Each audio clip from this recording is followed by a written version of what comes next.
الله الرحمن الرحيم. وعنه رضي الله عنه قال قال رسول الله صلى الله عليه وسلم يمينك على ما يصدقك عليه صاحبك رواه مسلم. وعنه رضي الله عنه قال قال رسول الله صلى الله عليه وسلم اليمين على نية المستحلف رواه مسلم. وعنه قال قال رسول الله صلى الله عليه وسلم یمینک علی ما یصدقک علیہ. ان دو روایتوں کے اندر یمین کا ایک مسئلہ بیان کیا گیا اور وہ مسئلہ یہ بیان کیا گیا کہ اگر کسی اس کی نیت کا اعتبار کیا جائے گا، قسم کھانے والے کی نیت کا اعتبار نہیں ہے. مثلا ایک آدمی نے یہ دعویٰ کیا کہ میرے 10,000 کے قسم کھاؤ، اب عمر کے 10,000 روپے میرے ذمے نہیں ہیں، اور دل میں یہ نیت کر رہا ہے کہ میرے ذمے اس کی کسی چیز کے نہیں ہیں. عمر جو یوں کہہ رہا ہے کہ میں نے 10,000 روپے زید کو قرض دے رکھے ہیں، 10,000 روپے بطور قرض زید کے ذمے ہیں میرے، اور زید قسم کھا رہا ہے نفی پر، لیکن دل میں نیت انکار کرتے ہوئے کہیں کی کر رہا ہے کہ عمر کے میرے ذمے 10,000 روپے نہیں ہے. زبان سے تو یہ الفاظ کہہ رہا ہے، لیکن دل میں یہ نیت کر رکھا ہے کہ کسی تجارت کے نہیں ہیں، کاروباری نہیں ہیں. اس کا مقصد، اس کا کہنا قرض کا ہے، وہ دل میں نیت کیے ہوئے ہیں، اور پھر وہ یوں سمجھے کہ میری قسم جھوٹی نہیں ہے. اس کے بارے میں فرمایا جا رہا ہے کہ اس قسم کھانے والے کی نیت کا کوئی اعتبار نہیں ہے، اور اس کی وہ قسم جھوٹی قسم کہلائے گی.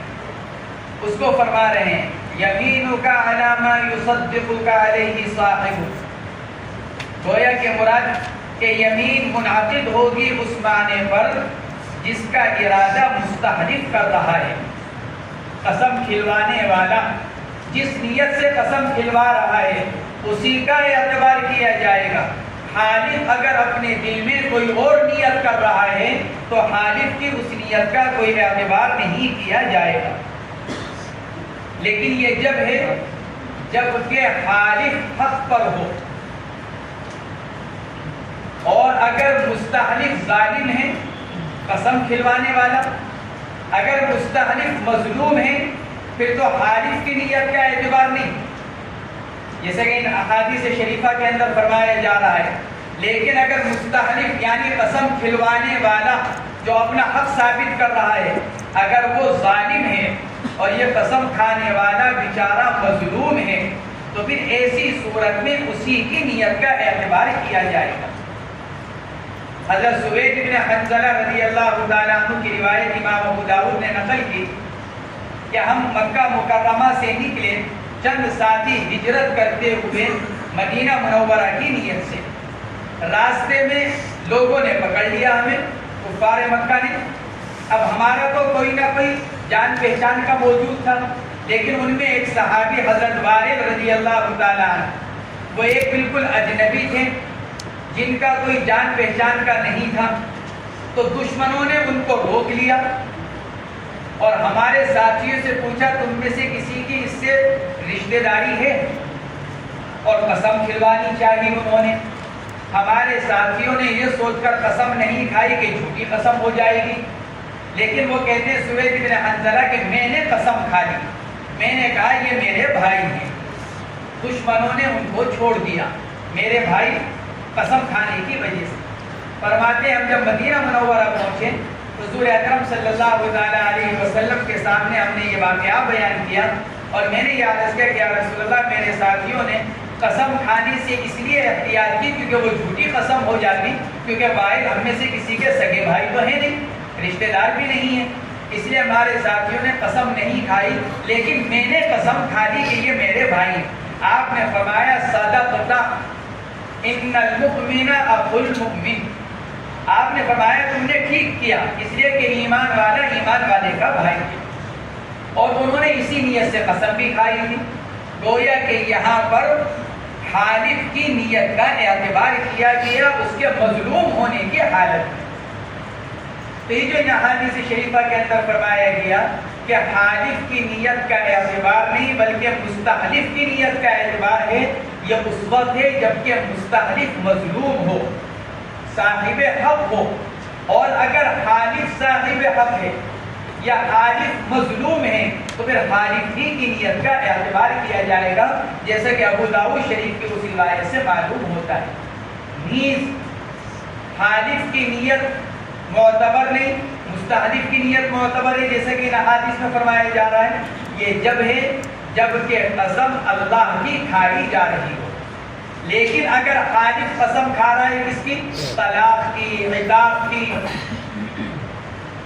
میں نے طلاق نہیں دی، اگر میں نے طلاق دی ہو تو میری بیوی، میں نے یہ کام نہیں کیا اگر کیا ہو تو میری بیوی کو طلاق، تو پھر اس میں حالف ہی کی نیت کا اعتبار کیا جائے گا۔ اگر قسم طلاق، عتاق وغیرہ کی ہے تو حالف کی نیت معتبر، اور اگر قسم اللہ کی ہے تو دو حال سے خالی نہیں، حالف ظالم ہوگا یا مظلوم۔ اگر حالف ظالم ہے، مستحلف مظلوم ہے تو حالف کی نیت کا اعتبار نہیں، اور اگر حالف مظلوم ہے، مستحلف ظالم ہے تو پھر حالف کی نیت کا اعتبار کیا جائے۔ فرماتے ہیں یمینک علی ما یصدقک علیہ صاحبک، تمہاری قسم اسی بات پر محمول ہوگی جس پر تمہارا ساتھی تمہاری تصدیق کر دے۔ اگلی روایت اسی معنی کی ہے۔ وعنہ قال قال رسول اللہ صلی اللہ علیہ وسلم الیمین علی نیت المستحلف، یمین کا دار و مدار کس پر ہے؟ مستحلف قسم کھلوانے والے کی نیت پر، جس نیت سے وہ قسم کھلوا رہا ہے اسی کی نیت کا اعتبار کیا جائے گا۔ حالف اگر کوئی دوسری نیت کرتا ہے تو وہ نیت معتبر نہیں ہوگی، لیکن یہ کہ کب ہے؟ جبکہ مستحلف مظلوم ہو، صاحب حق ہو، اور اگر حالف مظلوم ہے اور صاحب حق ہے تو پھر حالف کی نیت کا اعتبار کیا جائے گا۔ اور یہ مسئلہ متفق علیہ ہے، امام ابو حنیفہ، امام شافعی، امام مالک اور امام احمد بن حنبل، یہ تمام حضرات، چاروں حضرات اسی کے قائل ہیں۔ وعن عائشة رضي الله تعالى عنها قالت انزلت هذه الآية لا يؤاخذكم الله باللغو في أيمانكم في قول الرجل لا والله وبلا والله، رواه البخاري، وفي شرح السنة لفظ المصابيح، وقال رفعه بعضهم عن عائشة رضي الله عنها۔ اما جان حضرت عائشہ رضی اللہ تعالیٰ عنہ کی روایت ہے، یمین کی تین قسمیں ہیں، منعقدہ، یمین منعقدہ، یمین غموس، یمین لغو۔ منعقدہ کا تعلق زمانہ مستقبل سے ہوتا ہے، آئندہ کے کسی کام پر قسم کھانا، تو یمین منعقدہ کا تعلق زمانہ مستقبل سے، اور یمین غموس اور یمین لغو کا تعلق یا تو حال سے ہوتا ہے یا ماضی سے ہوتا ہے۔ غموس اور لغو دونوں میں فرق یہ ہے، غموس غمسن سے، غمسن کے معنی آتے ہیں گھسنا، اور یمین غموس کو غموس اس لیے کہا جاتا ہے کیونکہ اس میں آدمی گناہ کی دلدل میں دھستا ہے۔ غموس کہا جاتا ہے اس قسم کو جو بالقصد و ارادہ جھوٹی کھائی جائے، ایک ایسے کام پر جو آدمی نے نہیں کیا یا کیا اور جھوٹ بول رہا ہے، اس پر قسم کھانا یہ یمین غموس کہلاتا ہے، اس میں آدمی گناہگار ہوتا ہے۔ تیسری قسم ہے یمین لغو، لغو کے اندر بھی آدمی خلاف واقعہ قسم کھاتا ہے، لیکن یہ گمان کرتے ہوئے کہ میں سچا ہوں۔ غموس کے اندر بھی آدمی خلاف واقعہ قسم کھاتا ہے، لیکن عمدن قصدن اس کو معلوم ہے کہ میں جھوٹ بول رہا ہوں، خلاف واقعہ قسم کھا رہا ہوں، اس کو معلوم ہے، بالقصد و ارادہ جھوٹی قسم کھانا یہ غموس کہلاتا ہے، اور بلا قصد و ارادہ خلاف واقعہ قسم کھانا یہ لغو کہلاتا ہے۔ مثلا ایک آدمی کے علم میں یہ بات ہے کہ کل گزشتہ یہ واقعہ ہوا، اس نے کسی کے سامنے اس پر قسم کھا لی، نہیں یہ اللہ کی قسم یہ بات ہوئی ہے، اور وہ اس یقین کے ساتھ کھا رہا ہے کہ یہ ہوا ہے، جھوٹ نہیں، لیکن جب تحقیق ہوئی تو معلوم ہوا کہ نہیں وہ واقعہ نہیں ہوا، تو یہ یمین یمین لغو کہلاتی ہے۔ یعنی حال یا ماضی کے کسی واقعے پر خلاف واقعہ قسم کھانا جھوٹ کا ارادہ کیے بغیر، یہ لغو کہلاتا ہے۔ اس میں آدمی گناہگار نہیں ہوتا، اور غموس کے اندر آدمی واقعے کے خلاف قسم کھاتا ہے عمدن جھوٹ بولتے ہوئے، اس میں آدمی گناہگار ہوتا ہے، اور اس کا کفارہ کیا ہے؟ توبہ اور استغفار۔ اور یمین منعقدہ، آدمی آئندہ کے کسی کام پر قسم کھائے، اب یہ تو آدمی اپنی اس قسم کو پوری کرے، اور اگر قسم توڑے گا تو اس کا کفارہ دینا پڑے گا، جو قرآن میں قسم کا کفارہ بیان کیا گیا۔ یہ تو حضرات حنفیہ کا مذہب ہے کہ یمین لغو کی تعریف کیا ہے؟ حال یا ماضی کی کسی بات پر بلا قصد و ارادہ جھوٹی قسم خلاف واقعہ کھانا، بلا قصد و ارادہ، حال یا ماضی کے کسی واقعہ پر سہون خلاف واقعہ قسم کھانا، یہ تو حضرات حنفیہ اور مالکیہ کا مذہب ہے۔ حضرت امام شافعی رحمۃ اللہ علیہ لغو کی دوسری تعریف کرتے ہیں۔ حضرت امام شافعی رحمۃ اللہ علیہ فرماتے ہیں یمین لغو کیا ہے؟ بے ساختہ الفاظ قسم زبان سے جاری ہو جانا۔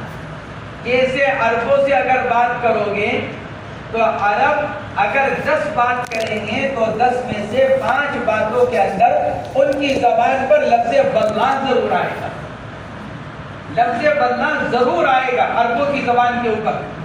واللہ واللہ کر کر بات کریں گے تو واللہ تو لفظ قسم ہے، یمین کا لفظ ہے واللہ، واللہ تو قسمیہ ہے، تو یہ عربوں کی زبان پر یہ ہر وقت جاری رہتا ہے۔ حضرت امام شافعی رحمۃ اللہ علیہ فرماتے ہیں بلا قصد و ارادہ بات کرتے ہوئے قسم کے کوئی ضرورت بھی نہیں، لیکن اس کے باوجود وہ زبان پر الفاظ قسم جاری ہو جاتے ہیں، ان کو یمین لغو کہا جاتا ہے۔ یہ حضرت امام شافعی رحمۃ اللہ علیہ فرماتے ہیں۔ فرق حنفیہ اور شافعیہ کے نزدیک، حنفیہ اور مالکیہ کے نزدیک یمین لغو کا تعلق حال یا ماضی سے ہوتا ہے، امام شافعی کے نزدیک لغو کا تعلق مستقبل سے بھی ہو سکتا ہے۔ آدمی کے میں کل آؤں گا واللہ، تو یہ عربوں کی زبان پر جاری ہوتا ہے، امام شافعی فرماتے ہیں اس کو بھی یمین لغو قرار دیا جائے گا، کیونکہ اس کا مقصد قسم کھانا نہیں ہے، وہ تو زبان پر عادت ہونے کی بنا پر لفظ واللہ زبان سے نکل رہا ہے۔ تو امام شافعی کے نزدیک یمین لغو کا تعلق مستقبل سے بھی ہو سکتا ہے، حنفیہ مالکیہ کے نزدیک مستقبل سے یمین لغو کا تعلق نہیں ہو سکتا۔ امام احمد بن حنبل رحمۃ اللہ علیہ دونوں کو لغو قرار دیتے ہیں۔ حنفیہ مالکیہ نے جو تعریف کی امام احمد اس کو بھی لیتے ہیں، شافعیہ نے جو تعریف کی امام احمد اس کو بھی لیتے ہیں، اور ان کے نزدیک دونوں قسمیں یمین لغو کے اندر داخل ہیں۔ اس روایت سے حضرت امام شافعی نے استدلال کیا۔ حضرت عائشہ رضی اللہ تعالیٰ عنہ فرماتی ہیں کہ آیت نازل ہوئی، یہ آیت نازل ہوئی کون سی؟ لا یؤاخذکم اللہ باللغو فی ایمانکم، اللہ تمہاری یمین لغو کے اندر تمہارا مواخذہ نہیں فرمائیں گے، پکڑ نہیں ہے یمین لغو کے اندر۔ کیوں نہیں ہے پکڑ؟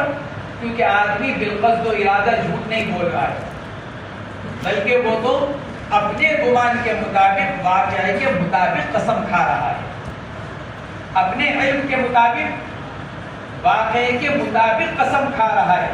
یہ الگ بات ہے کہ حقیقتاً خلاف واقعہ ہے، لیکن اس کے علم میں نہیں، تو چونکہ بالقصد و ارادہ جھوٹی قسم نہیں ہے، اس لیے قرآن کہتا ہے اس پر واقعہ نہیں۔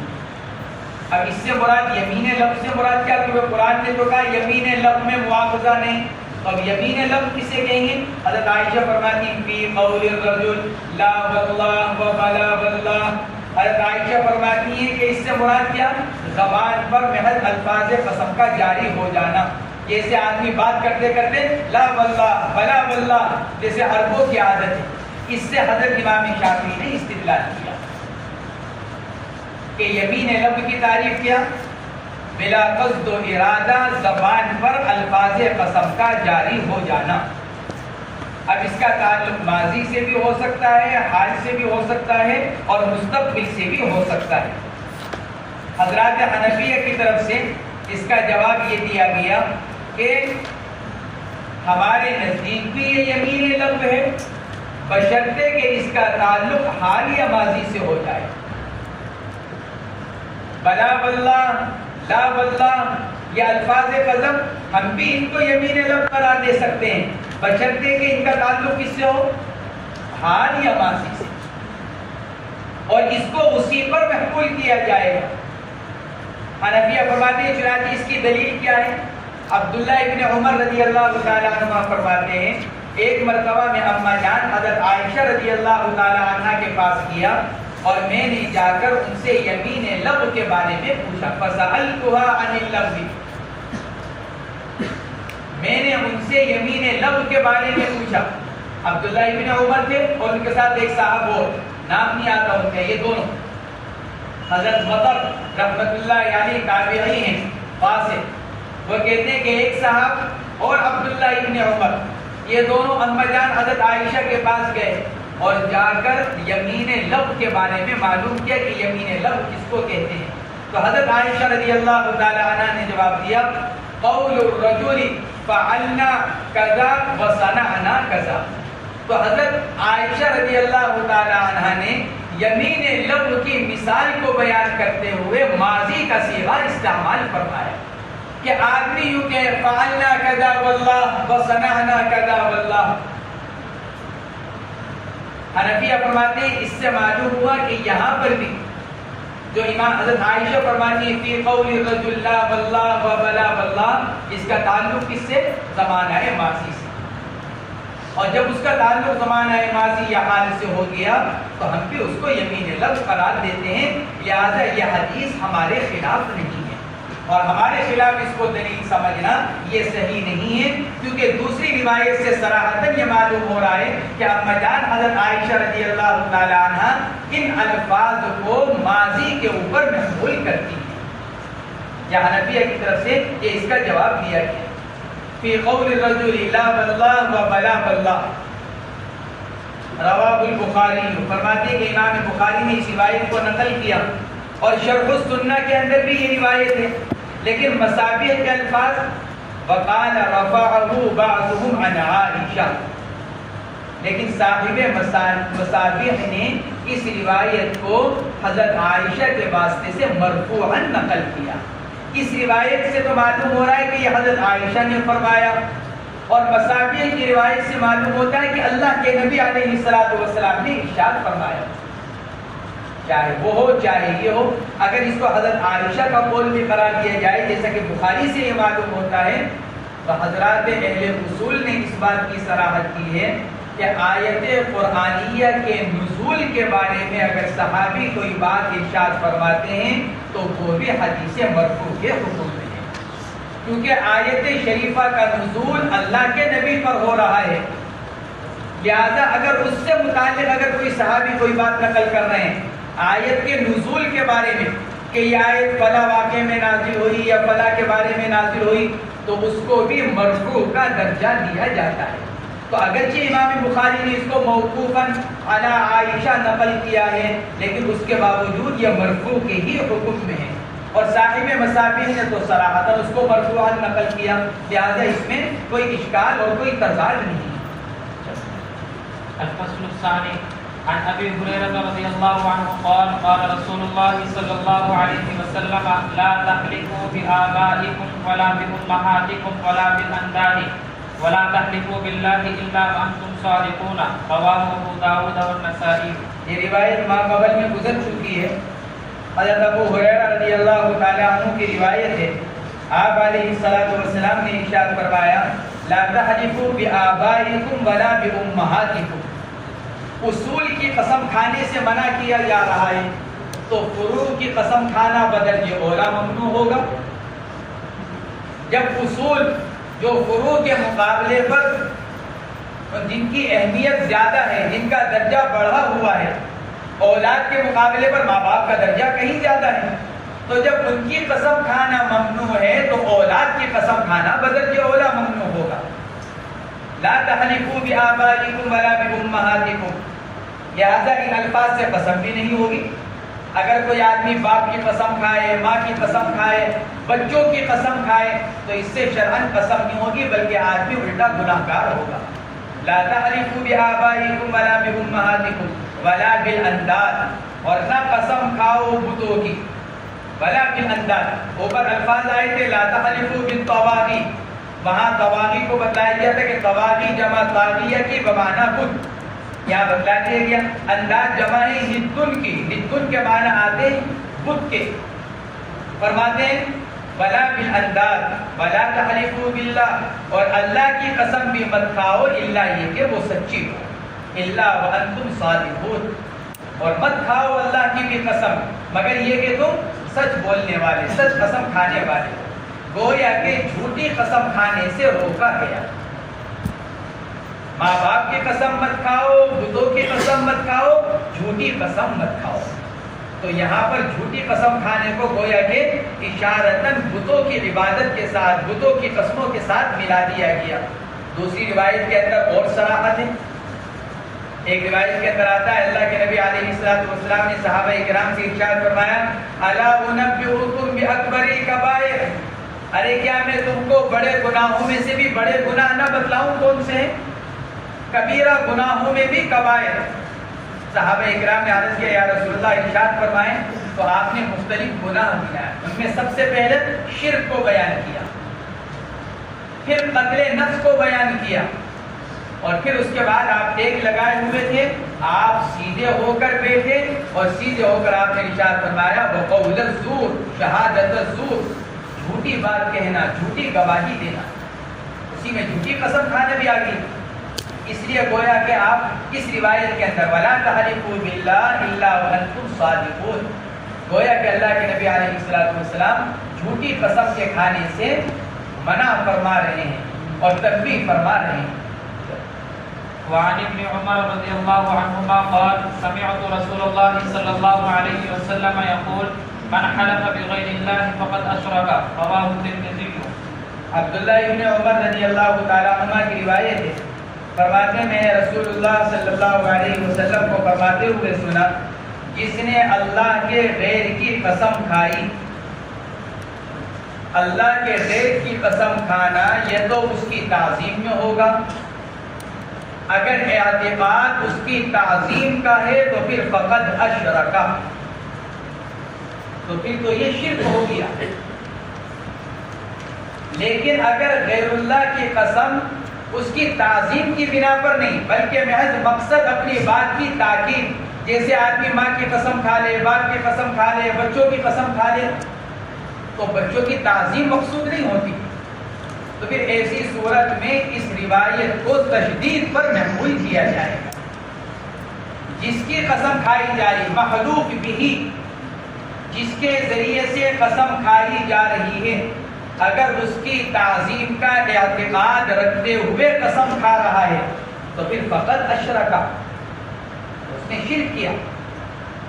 لیکن محلوف بھی کی تعظیم کے اعتقاد کے بغیر صرف اپنی بات کی تاکید مقصود ہے، جیسے آدمی ایک دم بچوں کی قسم کھا لیتا ہے اور سامنے والے سے کہتا ہے اچھا دیکھو میں تو اپنے بچوں کی قسم کھا رہا ہوں، کیا میں اپنے بچوں کی قسم جھوٹی کھا سکتا ہوں؟ تو مقصود اس کا صرف تاکید ہوتا ہے، تو پھر ایسی صورت میں فقط اشرکا کے لفظ کو حقیقت پر محمول نہیں کیا جائے گا بلکہ اس کو تشدید پر محمول کیا جائے گا۔ اے قارب الشرکا یا او فعل فعل المشرکین، فعل الشرک، اس نے شرکیہ کام جیسا کیا۔ فرماتے ہیں من حلف بغیر اللہ فقد اشرکا، جس نے قسم کھائی اللہ کے غیر کی اس نے شرک کیا۔ وعن بريدة رضي الله عنه قال قال رسول الله صلى الله عليه وسلم من حلف بالأمانة فليس منا، رواه أبو داود۔ حضرت بریدہ رضی اللہ تعالیٰ عنہ کی روایت ہے، آپ علیہ الصلوۃ والسلام نے ارشاد فرمایا جس نے امانت کی قسم کھائی وہ ہم میں سے نہیں۔ کیا لفظ امانت کی قسم کھائی جا سکتی ہے؟ اور اگر کوئی امانت کے لفظ سے قسم کھا لے تو قسم منعقد ہوگی یا نہیں؟ امام خطابی رحمۃ اللہ علیہ نے اس روایت کی شرح کرتے ہوئے لکھا کہ اس روایت کے اندر جو یہ فرمایا جا رہا ہے من حلف بالامانۃ فلیس منا، یہ کراہت اور ممانعت اس لیے ہے کیونکہ اوپر روایات کے اندر ارشاد فرمایا گیا کہ آدمی کو قسم کھانا ہو تو اللہ کی ذات اور صفات کی کھائے، اللہ کے غیر کی قسم نہیں کھائی جائے گی، اور لفظ امانت اللہ کی صفات میں سے ہے نہیں۔ اوپر فرمایا گیا من کان حالفا فلیحلف باللہ ای باسمائہ وصفاتہ، اور یہ لفظ امانت اس میں سے ہے نہیں، اللہ کی صفات میں سے، لہذا حدیث پاک میں اس لیے اس سے منع کیا گیا۔ اسی لیے حضرت امام شافعی رحمۃ اللہ علیہ کا مذہب یہ ہے کہ لفظ امانت سے اگر قسم کھائی جائے تو قسم منعقد نہیں ہوگی اور اس میں کفارہ بھی لازم نہیں ہوگا۔ یہ حضرت امام شافعی رحمۃ اللہ علیہ کا مذہب ہے۔ حنفیہ سے روایات مختلف ہیں۔ امام محمد رحمۃ اللہ علیہ نے کتاب الاصل کے اندر یہ لکھا ہے کہ اگر لفظ امانت سے اگر قسم کھائی جائے تو قسم منعقد ہو جائے گی۔ انعقاد یمین کو اختیار کیا امام محمد رحمۃ اللہ علیہ نے، اور محمد بن سماع رحمۃ اللہ علیہ نے حضرت امام ابو یوسف رحمۃ اللہ علیہ سے عدم انعقاد یمین کو نقل کیا۔ گویا کہ امام ابو یوسف یہ فرماتے ہیں کہ لفظ امانت سے قسم نہیں ہوگی، امام محمد فرماتے ہیں لفظ امانت سے قسم ہو جائے گی۔ امام طحاوی رحمۃ اللہ علیہ نے بھی عدم انعقاد کو ہی بیان فرمایا۔ امام طحاوی رحمۃ اللہ علیہ میں یہی فرماتے ہیں لا یقول یمینا، اگر کوئی آدمی لفظ امانت سے قسم کھاتا ہے تو وہ یمین نہیں ہوگی۔ امام ابو یوسف جو یوں کہتے ہیں قسم نہیں ہوگی، وہ تو وجہ وہی بیان کرتے ہیں جو اوپر امام خطابی کے بعد سے گزری۔ امام خطابی فرماتے ہیں کہ روایات میں فرمایا گیا کہ اللہ کے غیر کی قسم نہ کھائی جائے، اور لفظ امانت نہ اللہ کے اسماء میں سے نہ اللہ کی صفات میں سے، بلکہ اس کے معنی تو کہیں کہ آتے ہیں امر من امور اللہ وفرض من فرائض اللہ انا عرضنا الامانۃ علی السماوات والارض والجبال فابین ان یحملنها۔ اللہ فرمائے انا عرضنا الامانہ، اور امانہ کا ترجمہ کیا گیا فرائض کے ساتھ، ذمہ داری، فرائض، اس کے معنی کیے گئے۔ اس لیے امام ابو یوسف، امام شافعی وغیرہ یہ فرماتے ہیں لفظ امانت سے قسم منعقد نہیں ہوتی۔ امام محمد رحمۃ اللہ علیہ سے نقل کیا گیا کہ قسم منعقد ہو جاتی ہے، اور امام محمد رحمۃ اللہ علیہ نے اس کی وجہ یہ بیان فرمائی کہ جب لفظ امانت اللہ کی طرف اضافت کرتے ہوئے کہا جائے امانت اللہ، آدمی قسم کھائے کن الفاظ سے؟ امانت اللہ، یعنی لفظ امانت کی اضافت کرتے ہوئے اللہ جل جلالہ کی طرف، تو پھر اس سے مراد اللہ کی صفت ہوا کرتی ہے۔ امانت اللہ سے مراد صفات الہیہ میں سے ایک صفت، اور وہ یہ فرماتے ہیں کہ دیکھو امین اللہ کے اسماء میں سے ہے۔ امین کیا ہے؟ اللہ کے ناموں میں سے ایک نام، اور یہ امین مشتق ہے امانت سے۔ اس لیے جب لفظ امانت کو استعمال کیا جائے اضافت کرتے ہوئے اللہ کی طرف، اور اس سے قسم ہی مراد لی جا رہی ہو، یا اس کو علی الاطلاق بیان کیا جا رہا ہو، تو پھر اس سے قسم منعقد ہو جائے گی۔ یہ حضرت امام محمد رحمۃ اللہ علیہ فرماتے ہیں۔ سوال یہ پیدا ہوا پھر حدیث میں تو فرمایا جا رہا ہے فلیس منا، تو اس کا جواب یہ دیا گیا کہ فلیس منا یعنی امانت کی قسم کھانے میں وہ ہمارے حکم پر نہیں اور ہمارے مذہب پر، ہماری جماعت میں سے نہیں۔ ہم تو یوں کہہ رہے ہیں کہ بھئی اللہ کی اسماء اور صفات صراحتاً یہ ان کی قسم کھائی جائے، اور یہاں یہ آدمی گھما کر قسم کھا رہا ہے، لہذا اس قسم کے کھانے میں وہ ہمارے طریقے پر نہیں ہے۔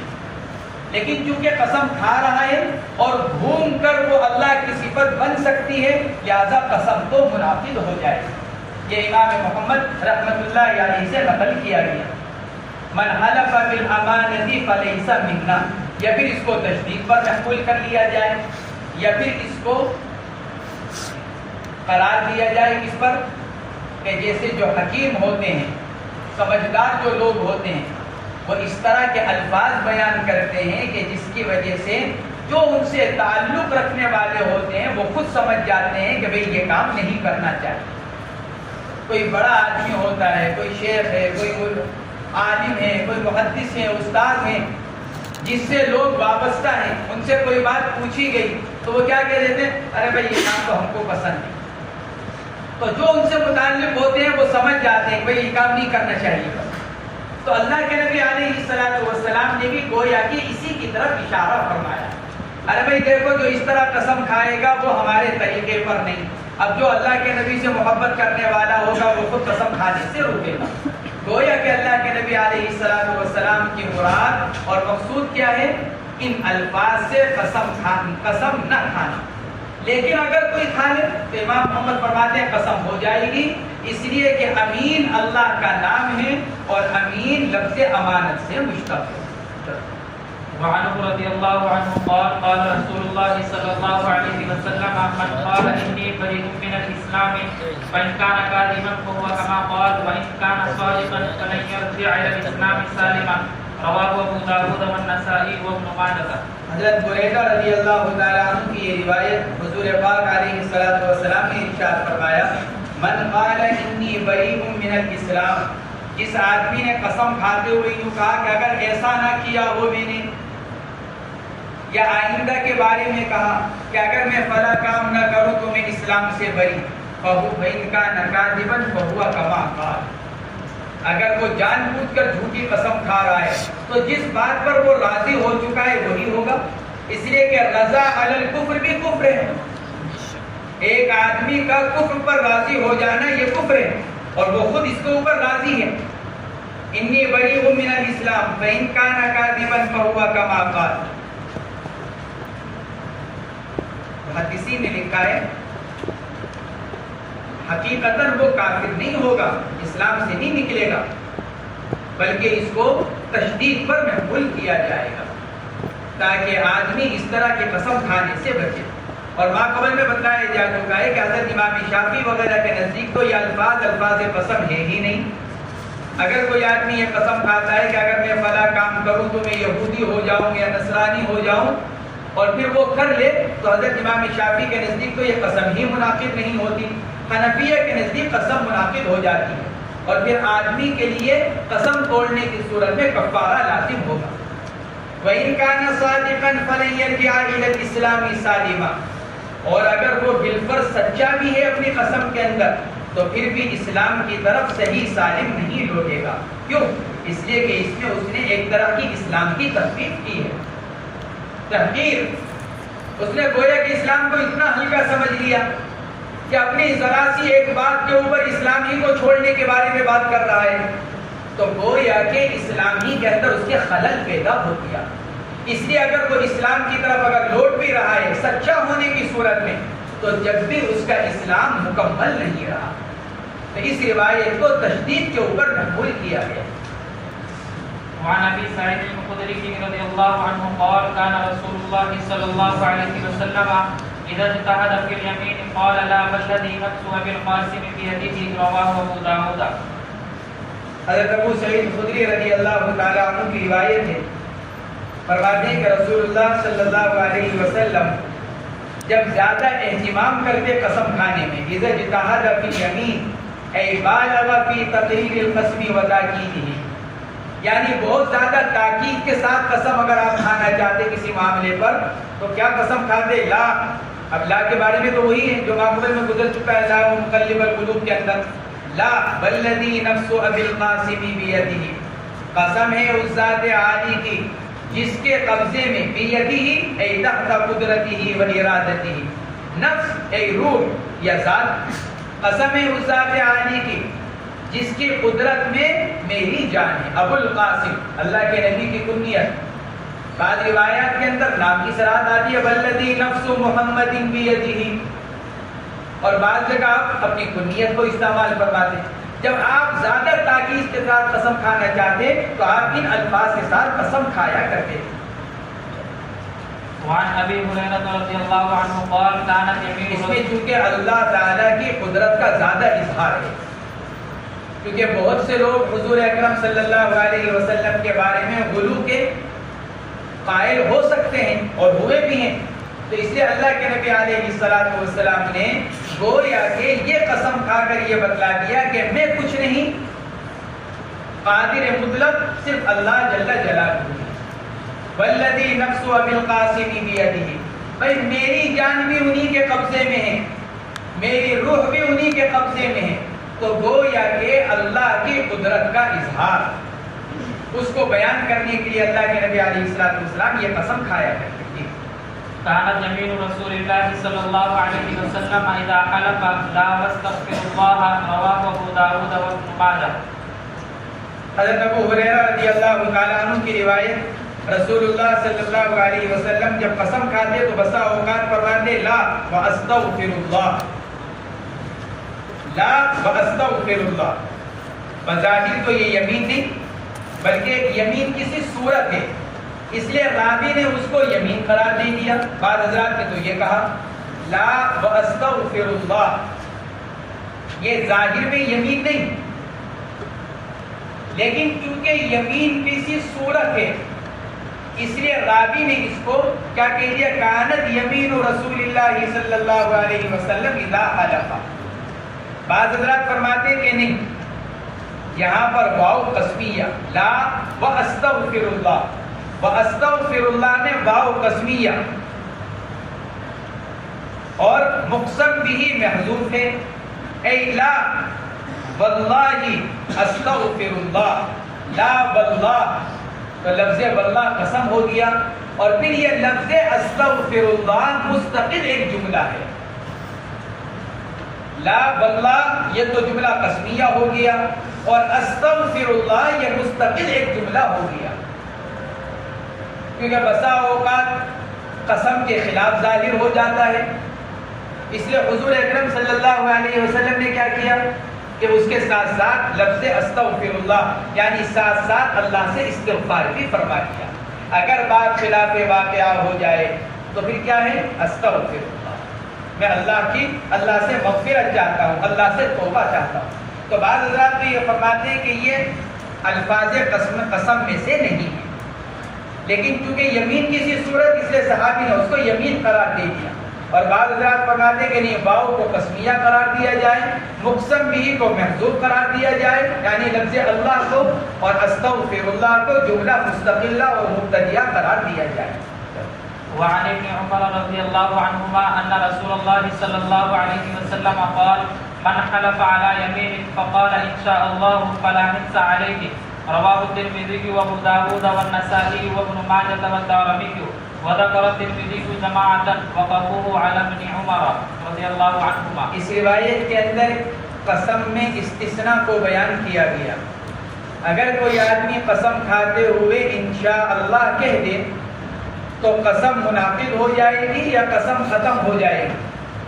عبداللہ ابن عمر رضی اللہ تعالیٰ عنہ کی روایت ہے، حضور پاک علیہ السلام نے ارشاد فرمایا من حلف علی یمین، جس نے کسی بات پر قسم کھائی، فقال انشاءاللہ اور قسم کھاتے ہی کہہ دیا انشاءاللہ، فلا حنث علیہ تو اس کے اوپر کیا نہیں ہے، کفارہ نہیں ہے، یعنی اس کی قسم منعقد نہیں ہوگی.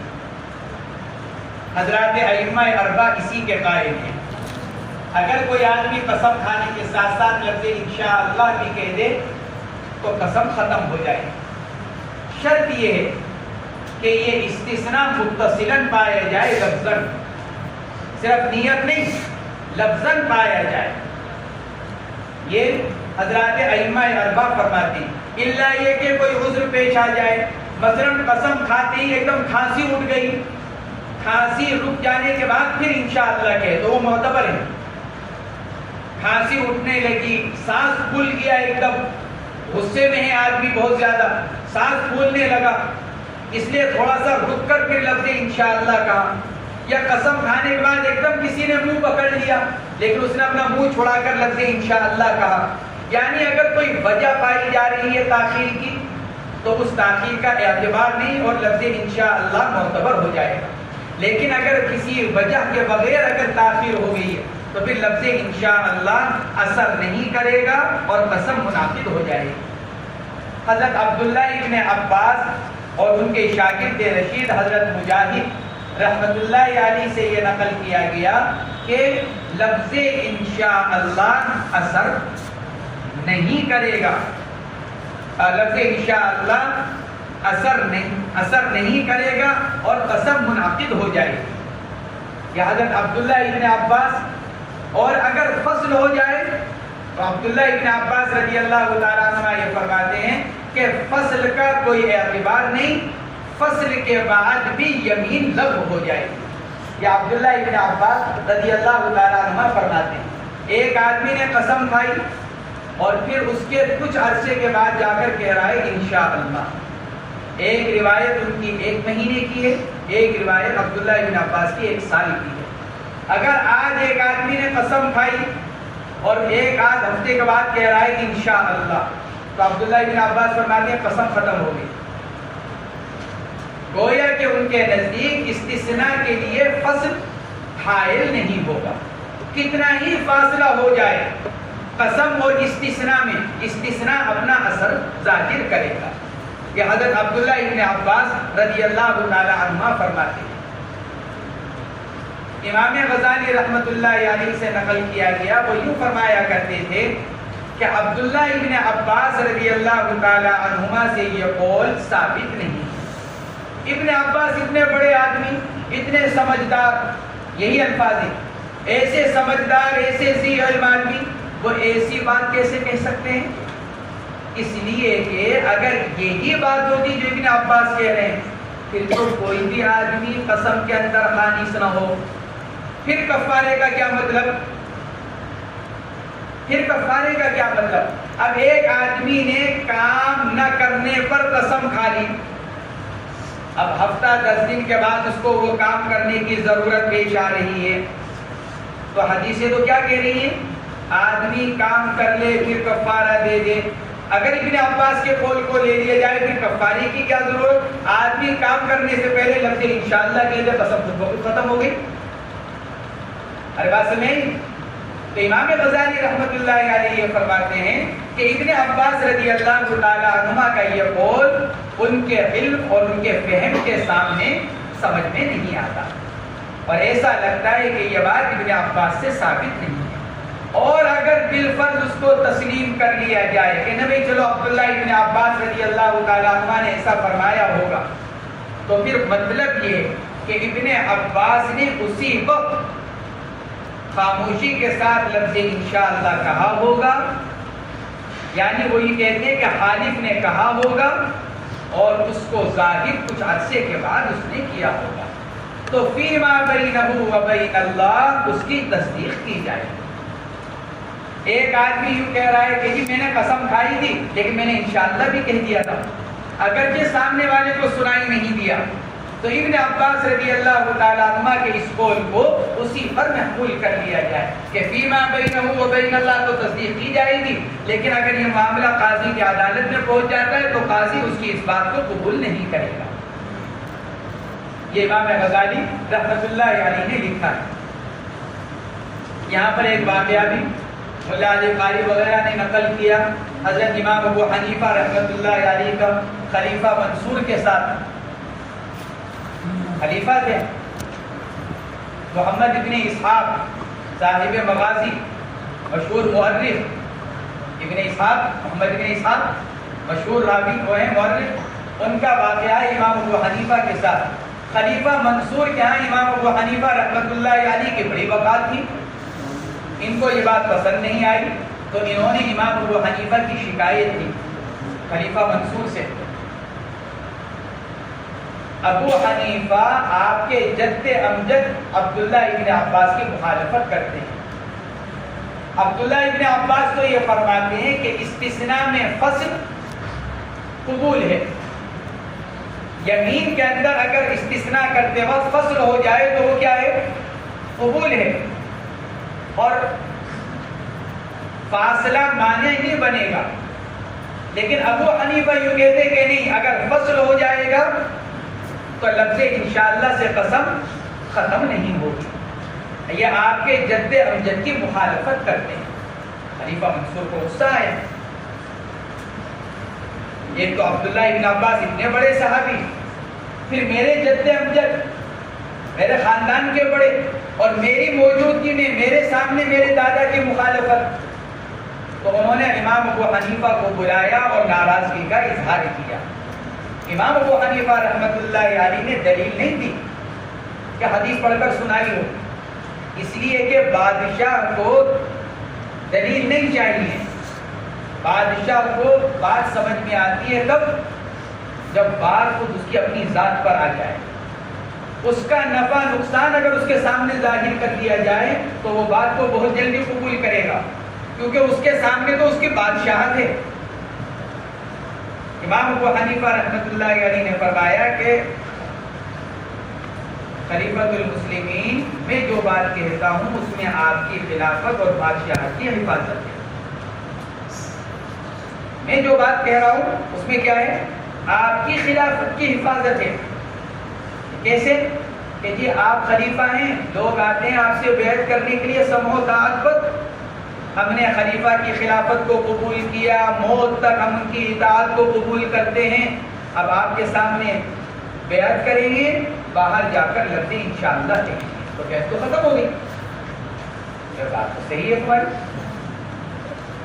آپ کے سامنے تو قسم کھائیں گے سمع و طاعت کے اوپر، اور باہر جا کر کیا کہیں گے؟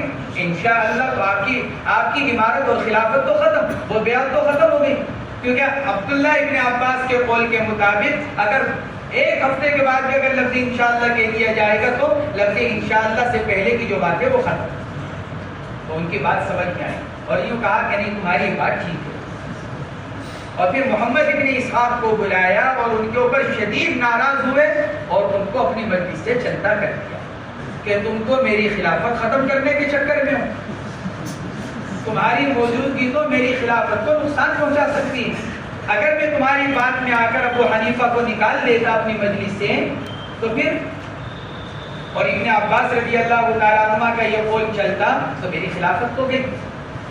اللہ علی قاری رحمۃ اللہ علیہ نے یہاں پر یہ واقعہ امام ابو حنیفہ وغیرہ کا نقل کیا۔ الفصل الثالث عن ابي الاحوص عوف بن مالك عن ابيه رضي الله عنه قال قلت يا رسول الله ارايت ابن عم لي اتيه اساله فلا يعطيني ولا يصلني ثم يحتاج الي فياتيني فيسالني وقد حلفت الا اعطيه ولا اصله فامرني ان اتي الذي هو خير واكفر عن يميني رواه النسائي وابن ماجه وفي روايه قال قلت يا رسول الله ياتيني ابن عمي فاحلف الا اعطيه ولا اصله قال كفر عن يمينك۔ ابو الاحوص کنیت عوف ابن مالک، عوف ان کا نام ہے اور مالک ان کے والد کا نام، جو صحابی ہیں۔ قال قلت یا رسول اللہ، انہوں نے عرض کیا یا رسول اللہ میرے ایک چچزاد بھائی ہیں، ارائیت اے علمت، آپ کو معلوم ہے کہ میرا ایک چچزاد بھائی ہے، ابن عم لی، چچا، ابن عم چچزاد بھائی، چچا کا بیٹا، آتی ہی مجھے ضرورت پیش آئی، میں اس کے پاس گیا، اس سے کچھ مانگا، سوال کیا اس کے سامنے اپنی ضرورت کا، فلا یعطینی ولا یصلنی، اس نے نہ میرے سوال پر مجھ کو کچھ دیا نہ میرے ساتھ صلہ رحمی کا معاملہ کیا، مجھے جواب دے دیا، میری ضرورت کو پورا نہیں کیا، حالانکہ وہ پورا کر سکتا تھا۔ ثم یحتاج الیہ، وقت تو ایک سا نہیں رہتا ہے اللہ کے نبی، تلک الایام نداولها بین الناس، آج کا غریب کل کا مالدار اور آج کا مالدار کل کا غریب۔ اللہ کے نبی پھر نوبت یہ آئی کہ میرے پاس پیسہ آ گیا، وہ فقیر ہو گیا، ثم یحتاج الیہ، پھر وہ میرے محتاج بن گیا، پہلے میں اس کا محتاج تھا، میرے مانگنے پر اس نے نہیں دیا، صلہ رحمی کا معاملہ نہیں کیا، پھر وہ میرا محتاج ہوا اور اب وہ میرے پاس مانگنے کے لیے آتا ہے، کچھ مانگتا ہے، وقد حلفت الا اعطیہ ولا اصلہ، اور میں نے اس کے آنے پر یہ قسم کھا لی کہ جس طرح تم نے مجھے نہیں دیا تھا، اللہ کی قسم میں بھی تمہیں نہیں دوں گا۔ اس کے فعل کی مجازات بدلے کے طور پر میں نے بھی قسم کھا لی، فَأَمَرَنِي أَنْ آتِيَ الَّذِي هُوَ خَيْرٌ وَأُكَفِّرُ عَنْ يَمِينِي، تو اللہ کے نبی علیہ السلام نے مجھ کو یہ حکم دیا کہ میں کیا کر لوں، پہلے اس کام کو کر لوں، یعنی اپنی قسم توڑ دوں، اس کی ضرورت کو پورا کر دوں، اس کے ساتھ صلہ رحمی کا معاملہ کروں، وَأُكَفِّرُ عَنْ يَمِينِي، اور اپنی قسم کا کفارہ دوں۔ اس لیے حنفیہ فرماتے ہیں یہاں لفظ واو ہے ان روایات کے اندر، اور اب میں کہیں پہلے کفارے کا ذکر ہے بعد میں فعل کا ذکر ہے، کہیں پہلے فعل کا ذکر ہے بعد میں کفارے کا ذکر ہے۔ اس لیے ان روایات سے یہ استدلال کرنا درست نہیں ہے کہ کفارہ قبل الحنس جائز ہے۔ دیکھو یہاں پر پہلے اللہ کے نبی علیہ الصلوۃ والسلام نے کام کرنے کو کہا، یعنی قسم کے خلاف کرنے کو کہا، پھر کفارہ دینے کو کہا۔ اگلی روایت کے اندر بھی یہی، وفی روایت قال قلت یا رسول اللہ، میں نے عرض کیا یا رسول اللہ میرا جدزاد بھائی میرے پاس آتا ہے اور میں یہ قسم کھا چکا ہوں کہ میں کیا نہیں کروں گا، میں اس کے ساتھ میں اس کو کچھ دوں گا بھی نہیں، صلہ رحمی بھی نہیں کروں گا۔ آپ نے فرمایا کفر عن یمین، یعنی خالص ہو جانے کے بعد اپنی قسم کا کفارہ ادا کر۔ گویا کہ اس بات سے یہ معلوم ہوا کہ اگر آدمی کسی کام پر قسم کھا لے نہ کرنے کی اور پھر اس کا خلاف ظاہر ہو